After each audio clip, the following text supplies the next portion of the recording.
Біз өзіміздің зарплатаны қалай аламыз, соны көрсетемін. Бэк-офиске кіреміз.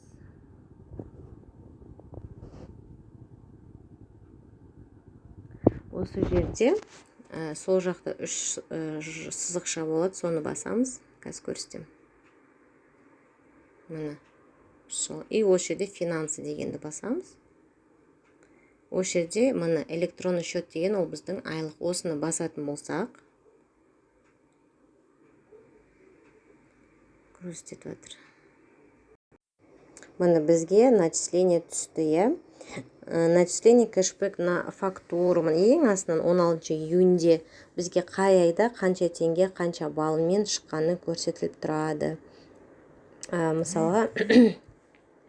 Мысалға мына до начисления кэшбэка за фактуру дейді.